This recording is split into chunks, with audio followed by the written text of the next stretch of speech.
Cela fait plus d'une semaine que Jean-Charles Astorga, artiste peintre, expose à l'Atrium, rue du Pont à Chalon-sur-Saône. Jean-Charles Astorga, originaire de Grenoble, a eu la bonne intention de faire une exposition plurielle, mêlant plusieurs champs de l'art. Ainsi, nous retrouvons à cette exposition Jean-Luc Kebaili, céramiste, et Pascal Avignon, photographe. Tous autodidactes, ils nous racontent l'histoire qui est la leur, ainsi que leur façon de travailler la peinture à l'huile, la porcelaine et la photographie. Ils aiment échanger avec les visiteurs, expliquer avec passion leur amour pour leur travail. C'est un travail riche et abondant que ces trois artistes nous offrent.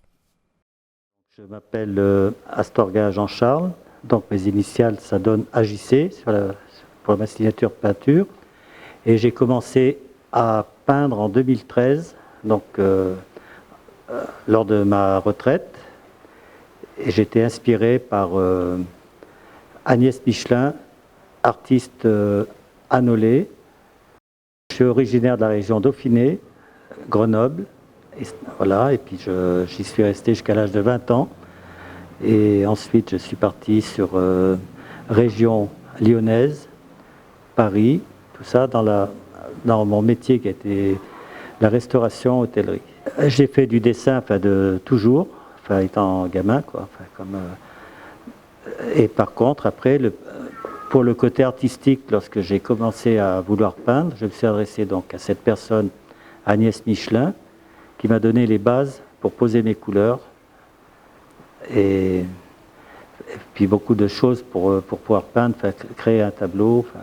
Disons que j'ai des périodes, au départ j'ai fait beaucoup de ce qui était animalier, paysage.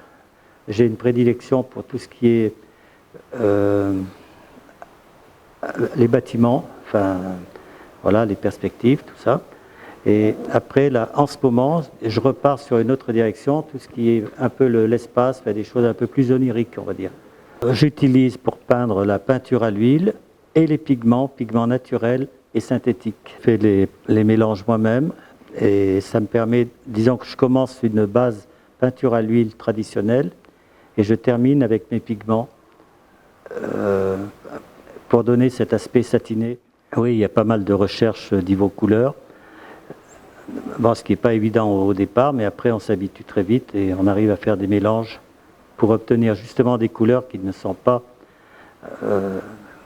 qui sont différentes de ce qu'on peut trouver dans les couleurs toutes prêtes. Je m'intéresse aussi bien à la sculpture qu'à la sculpture, céramique, photographie. Voilà, j'ai invité un céramiste et un photographe que j'avais déjà rencontrés auparavant et j'avais trouvé que leur travail était intéressant. Donc quand c'est comme ça, je garde des cartes de visite. Pour après l'exposition, je pense que je vais faire une petite pause, juillet-août, mais je vais continuer à peindre par contre pour préparer d'autres expositions qui vont venir après. Je tenais juste à préciser que pour l'Atrium, un grand merci à Patricia Piana, parce que je trouve que c'était une idée excellente de mettre à disposition des artistes un endroit comme celui-ci, parce que c'est vrai qu'à Chalon, on est un peu limité. Je m'appelle Jean-Luc Kebaili, je fais de la céramique depuis une dizaine d'années, après avoir travaillé pendant 40 ans sur les autoroutes, qui ne savaient rien à voir du tout avec la céramique. Et je viens d'une commune qui s'appelle Bonnefamille, qui est située dans le Nord-Isère, à peu près à 160 km de Chalon. Moi, je pense que je suis un artisan. À mon tour, je suis retraité, je fais ça pour le plaisir. Et j'essaye donc de trouver des couleurs qui sont intéressantes, que le public apprécie. On fait une remarque sur quelque chose, j'essaye d'en tenir compte. C'est très important d'avoir un retour des gens qui passent, que ce soit un retour négatif ou un retour positif, peu importe. Et j'essaye d'en tenir compte dans la présentation, dans la fabrication des futures pièces. Quand je suis arrivé à la retraite, j'ai décidé d'apprendre. La première des choses que j'ai fait quand j'étais à la retraite, je suis allé faire un stage pour essayer de comprendre comment étaient formées l'émail, la glaçure qui est sur la céramique. Et ça a commencé comme ça. J'ai aussi appris à tourner, à faire les pièces, à concevoir les pièces. Et ce qui m'intéressait, c'est avoir de la couleur sur des pièces en porcelaine. Très souvent, les céramiques de haute température ont une couleur assez marron, couleur fer. Et ce que je voulais, c'est pouvoir faire des pièces colorées, mais aussi bien du rouge que du jaune, que du vert. Voilà. Et la cristallisation, c'est cette technique que j'emploie, me permet d'avoir ce genre de choses. J'ai un atelier donc, dans une maison qui est située en campagne. J'ai bien sûr des fours pour pouvoir cuire les pièces que je fabrique. J'ai des tours. Voilà, donc j'ai tout ce qu'il faut pour faire des pots et autres objets en céramique. La forme est importante, mais la forme, je veux dire, je laisse faire. Quand je tourne une pièce, très souvent, je veux faire quelque chose, et le résultat final n'a pas forcément un rapport avec ce que je voulais au départ. Donc on suit aussi ce que la Terre vous laisse faire, on suit l'inspiration du moment. Ça, c'est la première partie. La pièce est faite, une fois qu'elle est séchée, elle est cuite. Donc je la mets de côté. Et comme ça, je vais faire une dizaine ou une cinquantaine de pièces qui auront différentes formes. Je les laisse de côté, mais elles seront cuites, prêtes à être émaillées. L'émaillage est une seconde opération qui est complètement distincte de la fabrication de la pièce initiale. Et là, je choisis les couleurs, je choisis la couleur du fond, la couleur des cristaux, et j'essaye d'avoir des relations entre les couleurs qui soient intéressantes.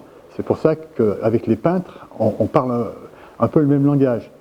Autour, c'est assez rapide. Dès que la pièce est faite, on sent si elle correspond, si les formes sont bien, sont bonnes. Ça, c'est pas le plus difficile. Si vous voulez, le plus difficile, c'est quand on a l'émaillage et quand on sort la pièce du four. Là, on a vraiment le verdict. Bien sûr, je préfère la construction de la pièce, parce qu'au moins, on a très souvent ce qu'on voulait faire, et on est maître d'une pièce que vous avez ratée à la construction. Rien ne vous empêche de la détruire, de laisser reposer la terre et de recommencer. Alors qu'une fois que vous avez émaillé votre pièce, une fois que c'est cuit, tout est terminé. On ne peut plus rien faire. La pièce, soit elle est bien, soit si elle n'est pas bien, eh bien, ça fait des cadeaux ou ça passe à la poubelle. Voilà, c'est détruit. Alors j'utilise principalement de la porcelaine, bien que la porcelaine soit plus difficile à tourner qu'un grès ou qu'une faïence, mais avec la porcelaine, en général, les résultats sont meilleurs. La porcelaine apporte à l'émail une brillance qui est supérieure à un grès ou à une faïence. Donc je vais faire des essais pour essayer de trouver le bon réglage pour que ça ressorte bien. Et une fois que j'aurai terminé et que je serai arrivé à ce que je veux, je vais passer à autre chose. Je vais passer un bleu sur un fond vert. Et pareil, la démarche est la même. Je fais des essais en réglant le dosage des oxydes, puisque c'est des oxydes, et c'est des quantités qui sont infinitésimales. C'est très très peu. Vous mettez quelques dixièmes de grammes de nickel pour avoir un gris, c'est très peu. Donc je fais des essais de façon à voir le résultat. Et en fonction du résultat, dès que le résultat est correct, eh bien, je note, et ça devient une règle. Mais comme j'y suis arrivé, je passe à autre chose, je change de couleur. Le principe, c'est ça.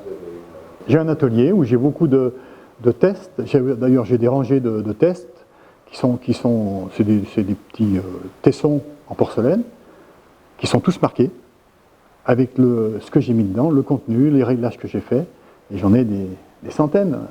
Et c'est ce qui me permet donc d'avoir et puis de retrouver exactement ce qu'il y a dedans. Moi, je suis donc à Bonne Famille dans l'Isère, mais c'est possible que je refasse aussi d'autres expos dans la région, il n'y a pas de problème. Je fais des expos tout au long de l'année, de toute façon.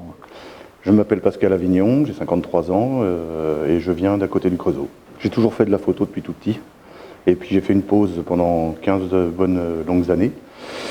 J'y suis revenu en 2007, parce que je suis parti en voyage, donc je me suis racheté un appareil photo, et puis voilà, j'ai pas redécroché. Il n'y a pas de sujet de prédilection. Déjà, j'ai la chance d'avoir un métier qui touche à l'environnement. Donc, je suis constamment dans la nature. Donc, forcément, les sujets, ils viennent tout seuls. Donc, je fais mes repérages dans la journée. Et puis, il peut m'arriver d'y retourner le lendemain matin, ou quand il y a la bonne lumière, ou le soir, quand il y a une très belle lumière aussi. Rarement dans la journée, parce que c'est pas terrible. Ça peut être ça.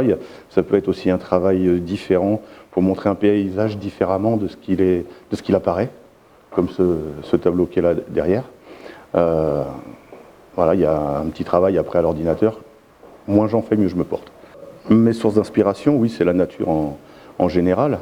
Il n'y a rien en particulier, parce que j'ai la chance d'avoir un métier qui me permet d'être dans l'environnement toute la journée. Donc je fais mes repérages au cours de mes tournées.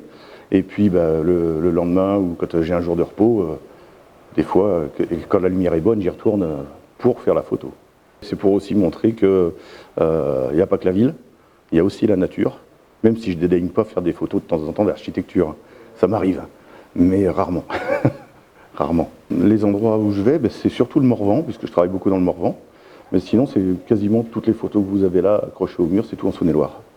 Comme matériel, j'ai un Nikon 7100. Et puis là, je viens d'acquérir un D610, donc un plein format. Et en objectif, j'ai un 300 mm de 8. Ça, c'est pour l'animalier. J'ai un objectif macro et puis un grand angle pour les paysages. Le numérique permet d'être beaucoup plus créatif immédiatement. C'est-à-dire qu'avant, on faisait exactement la même chose avec l'argentique. On faisait des montages photos, on faisait beaucoup de choses, sauf que c'était destiné aux professionnels. Maintenant, on a des logiciels qui sont dits que tout le monde peut avoir. Donc, c'est beaucoup plus facile chez soi de créer, plutôt que de demander à un professionnel de le faire, et qui n'aurait pas donné forcément les résultats escomptés. Alors, si on pouvait donner des conseils aux gens qui veulent se lancer dans la photo, c'est déjà... Il faut prendre le temps de regarder avant de déclencher. Car c'est bien gentil de faire oh, c'est joli, je prends un paysage en photo, puis arriver chez soi, finalement, il n'est pas terrible. Donc il faut bien prendre son temps, cadrer, regarder autour de soi, et vraiment prendre son temps, c'est le principal. Faut prendre... Non, j'ai pas d'expo prévu, mais peut-être que je vais faire ça quand même, peut-être au mois de septembre, avec 2 autres photographes nature, dont deux très bons animaliers. Mais ça, c'est qu'un projet encore, c'est pas finalisé.